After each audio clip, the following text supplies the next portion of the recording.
এত রাতে কুনাল চাচা কোথায় যাচ্ছেন তা জানার জন্য আমার কৌতূহল বাড়ছিল। তাই আমি নিজেও ঘর থেকে বেরিয়ে এলাম। দেখলাম চাচা আমার মায়ের ঘরের দিকে এগিয়ে যাচ্ছেন। ভেতরে কি ঘটছে সেটা জানতে আমার আগ্রহ আরও বেড়ে গেল। আমি ধীরে ধীরে মায়ের ঘরের জানালার কাছে গেলাম। জানালাটি অল্প খোলা ছিল, আর আমি সেই ফাঁক দিয়ে ভেতরে তাকালাম। মা তখন কাকুর সাথে বসে কথা বলছিলেন, মনে হচ্ছিল তারা কোনো গুরুত্বপূর্ণ বিষয় নিয়ে আলোচনা করছেন। কিন্তু সেই দৃশ্য দেখে আমার মনে এক ধরনের অস্বস্তি হল, যেন কিছুটা অপ্রত্যাশিত কিছু ঘটছে।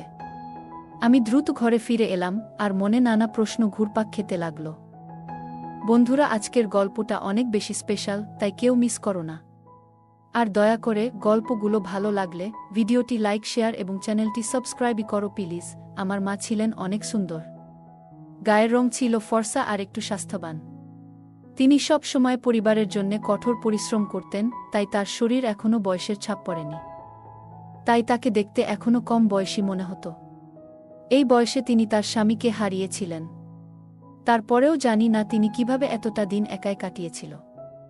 আমরা গরিব বলে গ্রামের লোকেরা সব সময় মাকে বিভিন্নভাবে লোভ দেখিয়ে তার কাছে আসতে চাইত। কিন্তু মা তখন কাউকে পাত্তা দিত না, কারণ বাবা মারা যাওয়ার পর মা মনে মনে একজনকে ভালোবাসত। তা কখনো আমাকেও জানায়নি। আমার নাম তানিয়া, এবং আজ আমি আপনাদের শোনাব আমার জীবনের সেই সময়ের কথা, যখন আমার বয়স ছিল প্রায় 16 বছর। আমাদের পরিবারের আর্থিক অবস্থা তখন খুবই খারাপ ছিল। ছোটবেলাতেই বাবাকে হারিয়ে ফেলেছিলাম, আর তারপর থেকে মাই ছিলেন আমাদের পরিবারের একমাত্র আশ্রয়। আমাদের কোনো বড় জমি বা সম্পত্তি ছিল না, শুধু মায়ের কঠোর পরিশ্রম আর ছোটখাটো কিছু কাজের মাধ্যমে আমাদের দিন চলত। আমরা ছোট্ট একটি গ্রামে বাস করতাম। বাবার চলে যাওয়ার পর মা একা হাতে আমাদের সংসার সামলাতেন এবং নিজের দায়িত্ব পালনের পাশাপাশি অন্যের বাড়িতেও কাজ শুরু করেছিলেন। আমার মা ছিলেন অনেক সুন্দর এবং অনেক ভালো চরিত্রের অধিকারী। মা গ্রামে অনেকের বাড়িতে কাপড় ধোয়া, বাসন মাজা ও ঘর পরিষ্কার করার কাজ করতেন। আমাদের আর্থিক অবস্থা এমন ছিল যে আমার পড়াশোনা চালিয়ে যাওয়া সম্ভব ছিল না। তাই 5ম শ্রেণী পর্যন্ত পড়ার পর মা আমাকে স্কুলে পাঠানো বন্ধ করে দিলেন এবং আমার দায়িত্ব হয়ে গেল মায়ের কাজে সাহায্য করা। মা যেখানে যেখানে কাজ করতেন আমিও সেখানে তার সাথে যেতাম। আমি সবসময় মায়ের পাশে থেকে ঘরের কাজগুলো করতাম এবং তাকে সাহায্য করতাম। মা ছিলেন খুবই সৎ এবং পরিশ্রমী। তিনি কখনো অন্য কারো প্রতি অন্যায় আচরণ করতেন না। মা বেশি কথা বলতেন না, চুপচাপ নিজের কাজ শেষ করে বাড়ি ফিরে আসতেন। আমাদের পরিবারের আর্থিক অবস্থা দেখে গ্রামের অনেকেই মাকে প্রলুব্ধ করার চেষ্টা করেছিল। মাকে তারা অনেক ধরনের লোভ দেখাত। তাদের ধারণা ছিল যে আমরা গরিব বলে হয়তো মা তাদের কথায় বিভ্রান্ত হতে পারেন। যেসব বাড়িতে মা কাজ করতেন সেখানকার কিছু পুরুষ ও ছেলেরা তাকে ভুল পথে চালিত করার চেষ্টা করত। কিন্তু মা কখনোই তাদের কোনো প্রস্তাবকে গুরুত্ব দেননি। গ্রামের কিছু প্রভাবশালী লোক ও দুষ্ট প্রকৃতির মানুষও মাকে তাদের ফাঁদে ফেলার চেষ্টা করেছিল। তারা মায়ের প্রতি খারাপ উদ্দেশ্য নিয়ে এগিয়ে এসেছিল, কিন্তু মা কখনো তাদের কথায় কর্ণপাত করেননি। মায়ের মন সবসময় আমার এবং আমাদের সংসারের অবস্থার দিকেই নিবদ্ধ ছিল। তিনি কখনো পিছন ফিরে তাকাতেন না এবং তার সততা ও কঠোর মনোবলের জন্য আমি সবসময় তার প্রতি গর্বিত ছিলাম। একদিন গ্রামের একজন প্রভাবশালী ব্যক্তি, যিনি একজন নেতা ছিলেন, সরাসরি মায়ের কাছে একটি প্রস্তাব নিয়ে এসেছিলেন। তিনি মাকে বলেছিলেন, তোমার পরিস্থিতি দেখে আমার খারাপ লাগে। তুমি যদি চাও তাহলে তোমার এবং তোমার মেয়ের জীবনে আর কোনো কষ্ট থাকবে না। শুধু আমার কথাটি মেনে নাও। মা তার কথা শুনে সোজা তার চোখের দিকে তাকিয়ে বললেন, আমার নিজের পরিশ্রমের উপর বিশ্বাস আছে, আমি কারো দয়া চাই না। এক রাতে, রাতের খাবার খেয়ে আমরা যখন ঘুমাতে যাচ্ছিলাম, তখন হঠাৎ আমাদের দরজায় টোকা পড়ল। মা আমাকে বললেন, দেখো তো এত রাতে কে এসেছে। মা তখন নিজের ঘরে বিছানা পাততে চলে গেলেন। আমি দরজা খুললাম এবং দেখলাম দরজার বাইরে একজন লোক দাঁড়িয়ে আছে। লোকটি ভালো পোশাক পরা এবং বয়স আনুমানিক 40 বছর হবে। আমি একটু বিরক্ত হয়ে জিজ্ঞেস করলাম, এত রাতে কি দরকার? লোকটি হেসে উত্তর দিল, তানিয়া। তার মুখে আমার নাম শুনে আমি অবাক হয়ে গেলাম। আমি বললাম, আপনি কে? এর আগেই কিছু বোঝার চেষ্টা করছিলাম, তখন সেই লোকটি হঠাৎ আমাকে তার কাঁধে তুলে নিল এবং হাসতে হাসতে বলল, আমি তোমার চাচার মতো, তোমার বাবার পুরনো বন্ধু, কুনাল বাবু। তার কথা শুনে মা দ্রুত বাইরে এলেন। মা এবং কুনাল চাচা একে অপরকে দেখে যেন অতীতে ফিরে গেলেন। তাদের চোখে পুরনো দিনের স্মৃতি যেন জীবন্ত হয়ে উঠল। প্রায় 2-3 মিনিট তারা একে অপরের দিকে তাকিয়ে রইলেন, যেন চারপাশের কিছুই তাদের মনে নেই। এই দৃশ্য দেখে আমি একটু অস্বস্তিতে পড়ে গেলাম এবং বললাম, মা, একে? আমার কথা শুনে তারা বাস্তবে ফিরে এলেন। কুনাল চাচা তখন আমাকে মাটিতে নামিয়ে দিলেন। আমি মায়ের পাশে গিয়ে দাঁড়ালাম। মায়ের মুখে এক ধরনের অদ্ভুত আনন্দের ঝিলিক ছিল। মা বললেন, এ হলেন তোমার কুনাল চাচা, তোমার বাবার পুরনো বন্ধু। কুনাল চাচাকে প্রণাম করো। আমি তাকে প্রণাম করলাম এবং কুনাল চাচা আমাদের ঘরে প্রবেশ করলেন। তিনি ঘরে ঢোকার পর যেন বাড়ির পরিবেশটা একটু পরিবর্তন হয়ে গেল। কুনাল চাচা মায়ের কাঁধে হাত রাখলেন। আর মা একটু লজ্জায় হেসে রান্নাঘরের দিকে চলে গেলেন। আমি কিছুটা অবাক হয়ে ভাবছিলাম, আমরা তো সবে রাতের খাবার খেয়েছি, তবে মা আবার কার জন্য রান্না করছেন? আমি জিজ্ঞেস করলাম, মা, তুমি কার জন্য রান্না করছো? মা হালকা হেসে বললেন, তোমার কুনাল চাচার জন্য, তিনি অনেক দূরের পথ পাড়ি দিয়ে এসেছেন। নিশ্চয়ই ক্ষুধার্ত, আমি বললাম। কিন্তু মা, যদি উনি বাবার পুরনো বন্ধু হন, তবে এতদিন কোথায় ছিলেন, আর হঠাৎ এখন কেন এখানে এলেন? মা একটু গম্ভীর মুখে উত্তর দিলেন, উনিও আমাদের গ্রামেরই মানুষ ছিলেন, তখন তোমার বাবার খুব ঘনিষ্ঠ বন্ধু ছিলেন। যখন তোমার বাবা বাড়িতে থাকতেন না, তখন উনি আমাকে সাহায্য করতেন। খুব ভালো মনের মানুষ ছিলেন। আমরা একসাথে অনেক মজা করতাম। তোমার জন্মের পর উনি বিদেশ চলে গিয়েছিলেন। মায়ের কথাগুলো শুনে আমি চিন্তায় পড়ে গেলাম। কুনাল চাচা এত বছর পর হঠাৎ কেন ফিরে এলেন, তা নিয়ে আমার মনে নানা প্রশ্ন জাগতে লাগল। তাদের মধ্যে কি কোনো পুরনো সম্পর্ক ছিল? সেই রাতে কুনাল চাচার বিষয়ে মায়ের সাথে কথা বলার পর আমি তার সম্পর্কে আরও কৌতূহলী হয়ে উঠলাম। এত সবকিছু হঠাৎ ঘটে যাওয়া আমার বোধগম্যতার বাইরে ছিল। মায়ের মুখে এক ধরনের অদ্ভুত উচ্ছ্বাস আর আনন্দের ঝিলিক দেখা যাচ্ছিল। মা বললেন, জীবন মাঝে মাঝে আমাদের সামনে পুরনো স্মৃতিগুলো ফিরিয়ে আনে, যা আমরা কখনো ভোলার চেষ্টা করলেও ভুলতে পারি না। মা বললেন, দেখো, কুনাল চাচা এখন একা থাকেন, তার জীবনে আর কেউ নেই। এখন আমরা ছাড়া তার আর কে আছে? মায়ের কথাগুলো যেন আমার মনে নানা প্রশ্নের ঝড় তুলল। তিনি বললেন, কাল সকালে উনি নিজের বাড়িতে ফিরে যাবেন। মায়ের কথা শুনে আমি ভাবছিলাম, কুনাল চাচার এই হঠাৎ আশাটা আমাদের জীবনে কি পরিবর্তন আনতে পারে। তার আশাতে মা অনেক খুশি ছিলেন। কুনাল চাচা আসার পর থেকেই তিনি সব সময় মায়ের কাছাকাছি থাকার চেষ্টা করছিলেন। বিভিন্নভাবে মাকে হাসানোর চেষ্টা করছিলেন। মাঝে মাঝে চাচা মায়ের দিকে অদ্ভুতভাবে তাকিয়ে থাকতেন। আর আমার মাও তাকে দেখে হাসতেন, কিন্তু বুঝতে দিতেন না। মা বললেন, এখন তুমি নিজের ঘরে যাও এবং খাবার প্রস্তুত হওয়া পর্যন্ত তোমার কুনাল চাচার সাথে কিছুক্ষণ গল্প করো। আমি মায়ের কথা মেনে নিয়ে নিজের ঘরে চলে গেলাম। কুনাল চাচা তার সব জিনিসপত্র আমার ঘরের এক কোণা রেখেছিলেন। তিনি মাটিতে বসে হুক্কা টানছিলেন। আমি তার পাশে যেতেই তিনি হাসিমুখে আমার সাথে কথা বলতে শুরু করলেন। তার কথায় জানতে পারলাম যে বিদেশে তার একটি বড় রেস্টুরেন্ট ছিল, যেখানে তিনি অনেক টাকা উপার্জন করেছিলেন। কিন্তু সম্প্রতি তার গ্রামের প্রতি টান অনুভব হওয়ায় তিনি সেই রেস্টুরেন্টটি বিক্রি করে দিয়েছেন এবং স্থায়ীভাবে গ্রামে ফিরে এসেছেন। তিনি বললেন, আমি নিজের সাফল্যকে পিছনে ফেলে গ্রামে ফিরে আসা এক বড় সিদ্ধান্ত নিয়েছি। হঠাৎ করে তিনি বললেন, তুমি আমাকে কুনাল চাচা বলে ডেকো না, শুধু কুনাল বললেই হবে। তার এই কথা শুনে আমি একটু অস্বস্তি বোধ করলাম, কিন্তু ভাবলাম হয়তো তিনি আমাদের আরও কাছাকাছি হতে চাচ্ছেন। এটি কুনাল চাচার স্বভাব ছিল। কিছুক্ষণ পর মা আমার ঘরে এসে বললেন, কুনাল, খাবার তৈরি আছে, চলো এখন খেতে বসো। মা তাকে রান্নাঘরে নিয়ে গেলেন, আর আমিও তাদের সাথে রান্নাঘরে গেলাম। মা কুনাল চাচার জন্য থালায় খাবার পরিবেশন করলেন। কাকা খুব আনন্দের সাথে পেট ভরে খেয়ে নিলেন, তারপর ক্লান্তি মেটাতে একটা বড় হাই তুললেন। কুনাল চাচা হাসতে হাসতে মাকে জিজ্ঞেস করলেন, তুমি আমার জন্য এত কিছু করছো, এতে ক্লান্ত হয়ে পরিণত? মা হালকা হেসে বললেন, আমি কখনোই ক্লান্ত হইনি এবং এখনও ক্লান্ত হব না। মায়ের এই কথা শুনে তার শক্তি আর দৃঢ়তার প্রতি আমার মনের ভেতর গভীর শ্রদ্ধা অনুভব হল। কুনাল চাচা হেসে রান্নাঘর থেকে বেরিয়ে গেলেন। মা তখন আমাকে বললেন, তুমি এখন নিজের ঘরে গিয়ে ঘুমিয়ে পড়ো, কুনাল চাচাও তোমার ঘরেই থাকবেন। আমি মায়ের কথা শুনে নিজের ঘরে চলে গেলাম। কুনাল চাচা তখনও হুক্কা টানছিলেন। আমি বিছানা পেতে নিলাম এবং কুনাল চাচার জন্যও পাশে আরেকটি বিছানা পেতে দিলাম। তারপর নিজের বিছানায় শুয়ে পড়লাম। প্রায় 10 থেকে 15 মিনিট পর কুনাল চাচা উঠে দরজা বন্ধ করে দিলেন এবং ঘরের লাইট নিভিয়ে নিজের বিছানায় শুয়ে পড়লেন। আমি তখন গভীর ঘুমে তলিয়ে গেলাম। কিছুক্ষণ পর হঠাৎ আমার ঘুম ভেঙে গেল। আমি চোখ মেলে দেখলাম কুনাল চাচা তার বিছানা থেকে উঠে ঘরের বাইরে চলে যাচ্ছেন। কেন জানি না, কিন্তু এই দৃশ্য দেখে আমার মনে কিছুটা অস্বস্তি তৈরি হলো। আমার মনে কৌতূহল জন্মালো যে এত রাতে কুণাল চাচা কোথায় যাচ্ছেন। এটি জানার জন্য আমি নিজেও ঘর থেকে বাইরে বেরিয়ে এলাম।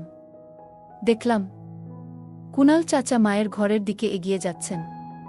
আমার কৌতূহল আরও বেড়ে গেল, তিনি কেন মায়ের ঘরে যাচ্ছেন। আমি আস্তে আস্তে মায়ের ঘরের জানালার কাছে গেলাম। জানালাটি খোলা ছিল, আর আমি জানালার ফাঁক দিয়ে ভেতরে উকি দিতে শুরু করলাম। মা তখন নিজের বিছানায় কুণাল চাচাকে বসিয়ে গল্প করছেন। সেই মুহূর্তে আমার হৃদস্পন্দন বেড়ে গেল। আমি ঠিক বুঝতে পারছিলাম না যে কি দেখছি। আমি অস্বস্তি বোধ করতে শুরু করলাম এবং ভাবতে লাগলাম, আমি কি এখানে থাকা ঠিক করছি। আমার মন ধীরে ধীরে ভারী হয়ে আসতে লাগল, আর সেই কারণে আমি ফিরে এসে আমার ঘরে শুয়ে পড়লাম। সকালে ঘুম থেকে উঠে প্রথমেই আমার চোখ পড়ল কুণাল চাচার বিছানার দিকে, কিন্তু তিনি সেখানে ছিলেন না। তখন রাতের ঘটনাগুলো আমার মনে পড়তে শুরু করল, আর মনে একটা অদ্ভুত ভয় ঢুকে গেল। আমি তাড়াতাড়ি উঠে বাইরে এলাম। মায়ের ঘরের দরজা বন্ধ ছিল, কিন্তু জানালাটি খোলা ছিল। আমি সেই জায়গাতেই বসে মায়ের ঘরের দিকে তাকিয়ে রইলাম। কিছুক্ষণ পরে আমার মনে হলো যে আমি দরজার লক খোলার আওয়াজ শুনতে পেলাম, আর কৌতূহলবশত তাকিয়ে দেখলাম কুণাল চাচা মায়ের ঘর থেকে বেরিয়ে এলেন। তার পরপরই মা দ্রুত ঘর থেকে বেরিয়ে এসে সোজা বাথরুমের দিকে ছুটে গেলেন। কিছুক্ষণ পর মা আমাকে ডাকলেন এবং বললেন, আমি গোসল সেরে তৈরি হচ্ছি। এরপর আমি উঠে কুণাল চাচার দিকে তাকালাম, দেখলাম তিনি তখনও ঘুমাচ্ছেন। আমি বাথরুমে গিয়ে গোসল সেরে তৈরি হয়ে নিলাম এবং তারপর রান্নাঘরের দিকে গেলাম। রান্নাঘরে গিয়ে দেখলাম মা রান্না করছেন এবং তিনি খুব আনন্দিত দেখাচ্ছিলেন। তার মুখে এক ধরনের সতেজতা আর অন্যরকম উচ্ছ্বাস ছিল, যা বাবা মারা যাওয়ার পর থেকে আমি মাকে এই রকম হাসতে দেখিনি।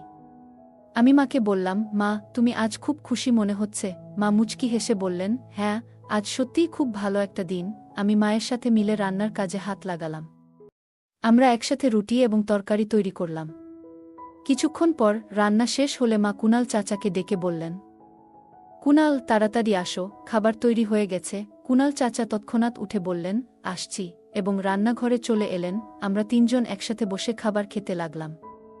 খাওয়ার সময় মা একটু লজ্জিত হয়ে কুণাল চাচার দিকে তাকিয়ে মুচকি হাসলেন, আর চাচাও তাকে দেখে হাসছিলেন।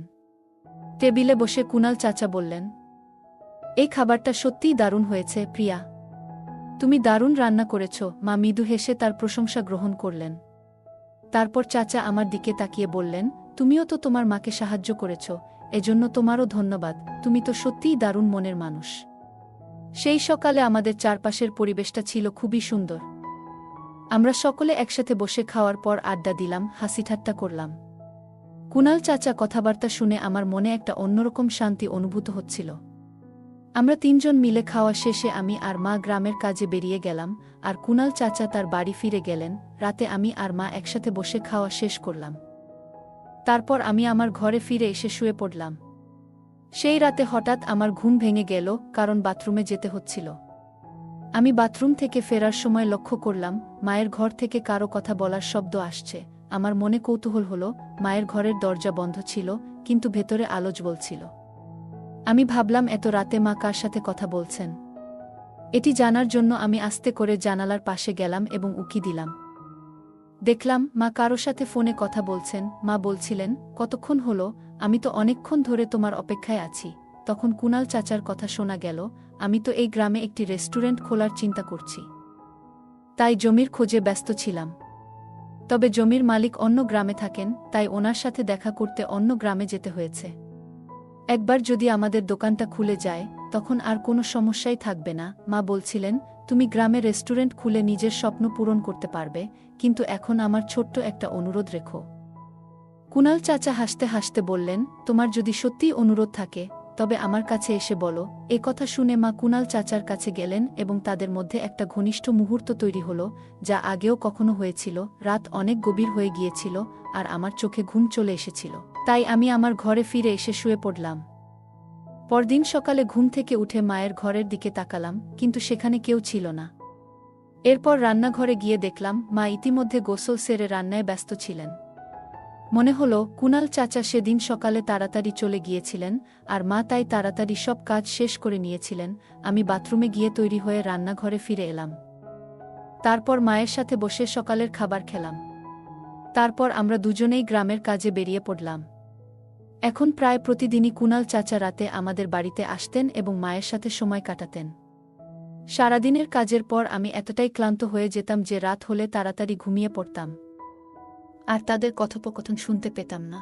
এক রাতে হঠাৎ তাদের কথাবার্তা শুনতে গিয়ে আমার হাঁচি চলে আসলো, যা আমাকে অবাক করল।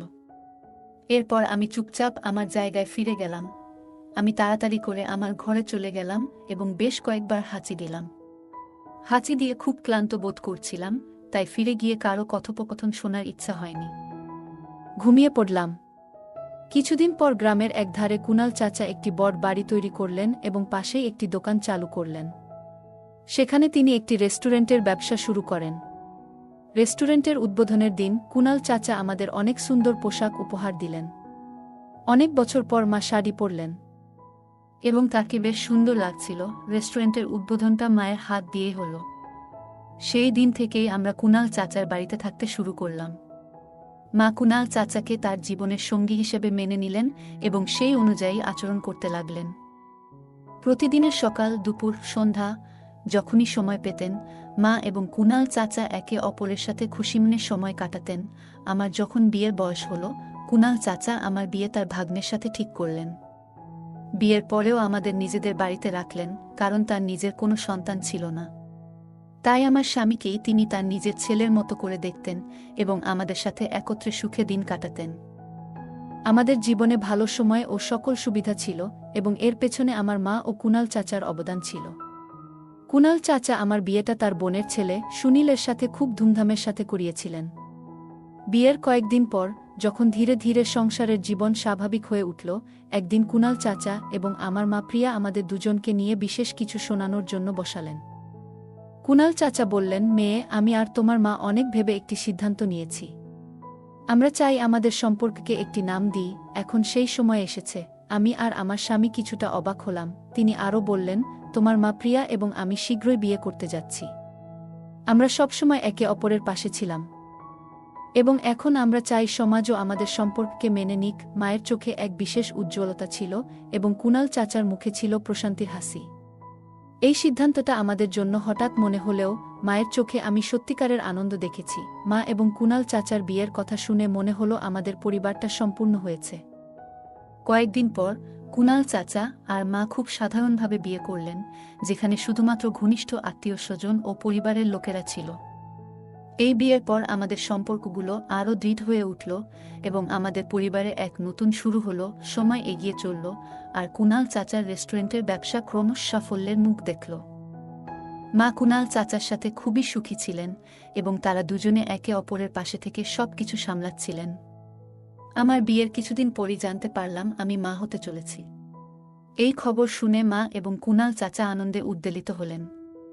তারা আমার এবং আমার স্বামীর জন্য একটি নতুন বাড়ি তৈরির পরিকল্পনা করলেন, যাতে আমাদের সন্তানের আগমন সঠিক পরিবেশে হতে পারে। এখন মা কুনাল চাচার স্ত্রী হিসেবে ঘর ও ব্যবসার সমস্ত দায়িত্ব নিজের কাঁধে তুলে নিয়েছিলেন। তিনি আত্মবিশ্বাসে ভরপুর ছিলেন এবং আগের থেকে অনেক বেশি সুখী দেখাচ্ছিলেন। অন্যদিকে কুনাল চাচা আমার স্বামীকে রেস্টুরেন্টের কাজে অন্তর্ভুক্ত করলেন, যাতে ভবিষ্যতে সে রেস্টুরেন্টের দায়িত্ব নিতে পারে। আমাদের পরিবারের সুখ যেন ক্রমেই বাড়ছিল। কয়েক মাস পর আমার ছেলে জন্ম নিল। তখন কুনাল চাচা এবং মায়ের আনন্দের সীমা ছিল না। তারা আমার ছেলেকে নিজেদের সন্তান মনে করতে শুরু করলেন। কুনাল চাচা তো বলেই দিলেন যে আমার ছেলেকেই তার সমস্ত সম্পত্তির উত্তরাধিকারী করবেন। এই কথা শুনে আমার স্বামীও খুব খুশি হয়েছিল, কারণ কুনাল চাচা আমাদের পুরোপুরি তাদের পরিবার হিসেবে মেনে নিয়েছিলেন। আমাদের জীবন এখন সুন্দরভাবে চলছিল। আমরা একসঙ্গে উৎসব পালন করতাম, হাসিখুশিতে মেতে থাকতাম, আর আমাদের পরিবারটি গ্রামের সবার কাছে একটি আদর্শ হয়ে উঠেছিল। মা কুনাল চাচার সাথে ঘর এবং ব্যবসার সমস্ত দায়িত্ব ভাগাভাগি করতেন, আর আমি আমার সন্তান ও স্বামীকে নিয়ে সুখী জীবনযাপন করছিলাম। একদিন কুনাল চাচা সিদ্ধান্ত নিলেন যে তিনি গ্রামের মধ্যে আরেকটি দোকান খোলার পরিকল্পনা করবেন, যাতে রেস্টুরেন্টের ব্যবসা আরও বড় আকারে প্রসারিত হতে পারে। আমার স্বামীও এই কাজে তাকে সাহায্য করলেন এবং ধীরে ধীরে আমাদের পরিবার সফল ও সমৃদ্ধশালী হয়ে উঠল। মায়ের মুখে সবসময় এক ধরনের প্রশান্তির হাসি থাকত, যেন তিনি জীবনের সমস্ত সুখ অর্জন করেছেন। সময়ের সাথে সাথে মা এবং কুনাল চাচা বয়সের ভারে নত হতে থাকলেন, কিন্তু তাদের মধ্যে ভালোবাসা ও পারস্পরিক বোঝাপড়া ঠিক আগের মতোই ছিল। আমি এবং আমার স্বামী কুনাল চাচার কাছ থেকে সব সময় ভালো পরামর্শ ও সহায়তা পেতাম, আর এই পরিবারের শক্ত ভিতটি আমাদের জীবনকে আরও অর্থপূর্ণ করে তুলেছিল। কুনাল চাচার রেস্টুরেন্ট এখন আমার স্বামী সামলাচ্ছিলেন, আর আমাদের ছেলে ধীরে ধীরে বড় হয়ে উঠছিল। আমরা একসাথে একটি ভালোবাসায় ভরা, সঠিক মূল্যবোধের পরিবার হিসেবে জীবন কাটাচ্ছিলাম। আমাদের জীবনে ভালোবাসা, সম্মান এবং একে অপরের যত্ন নেওয়াটাই ছিল সবচেয়ে গুরুত্বপূর্ণ। অবশেষে মা এবং কুনাল চাচা দীর্ঘ সুখী জীবন কাটিয়ে পৃথিবী থেকে বিদায় নিলেন, এবং সেই সময়ও তারা একে অপরের পাশে ছিলেন। তাদের স্মৃতিগুলো আমরা সযত্নে রক্ষা করে রেখেছি, এবং তাদের দেওয়া মূল্যবোধ, শিক্ষা ও ভালোবাসা আমাদের জীবনে প্রতিফলিত করার চেষ্টা করেছি। তাদের চলে যাওয়ার পর আমরা তাদের নাম এবং স্বপ্নগুলিকে বাস্তবায়িত করার জন্য কাজ করতে থাকলাম, যাতে তাদের সৃষ্টির উত্তরাধিকার চিরকাল বেঁচে থাকে। এই গল্পে এমন অনেক মূল্যবান শিক্ষা লুকিয়ে আছে, যা আমাদের জীবনের কঠিন সময়ে দৃঢ়ভাবে দাঁড়ানোর প্রেরণা দেয়া। প্রথমত, তানিয়ার মা তার স্বামীর মৃত্যুর পরেও একা হাতে পরিবারকে লালন পালন করেছেন। এই কঠিন পরিস্থিতিতে তার দৃঢ়তা ও পরিশ্রম আমাদের শেখায় যে, জীবনের চ্যালেঞ্জের সামনে কখনো হাল ছেড়ে দেওয়া উচিত নয়। আমাদের মনোবল দৃঢ় রাখতে হবে এবং সব বাধা অতিক্রমের চেষ্টা করতে হবে। দ্বিতীয়ত, তানিয়ার মা বিভিন্ন বাড়িতে কাজ করে তাদের সংসার চালিয়েছেন। এটি আমাদের বোঝায় যে পরিশ্রম ও সততার মাধ্যমে করা কাজ কখনো বিফলে যায় না। যখন আমরা আমাদের কাজের প্রতি নিষ্ঠাবান থাকি, তখন সফলতা অবশ্যই আসে। এছাড়াও তানিয়ার মা কখনো তার আত্মসম্মানকে ভুলে যাননি। যখন কিছু মানুষ তাকে হেয় করার চেষ্টা করেছিল, তখনও তিনি নিজের সম্মান বজায় রেখেছিলেন। এটি আমাদের শেখায় যে আত্মসম্মান অত্যন্ত মূল্যবান, এবং আমাদের কখনো কারও চাপের সামনে মাথা নত করা উচিত নয়। গল্পটিতে ইতিবাচকতা এবং পারস্পরিক সহায়তার গুরুত্ব তুলে ধরা হয়েছে। যখন কুনাল চাচা পরিবারের সাহায্যে এগিয়ে আসেন, তখন এটি আমাদের শেখায় যে জীবনে যে কোনো সময় ইতিবাচক পরিবর্তন আসতে পারে। কঠিন সময়েও আমাদের ইতিবাচক দৃষ্টিভঙ্গি বজায় রাখা উচিত এবং কখনো আশা ছাড়বেন না। গল্পটি সমাজের কিছু কঠিন সত্য প্রকাশ করে।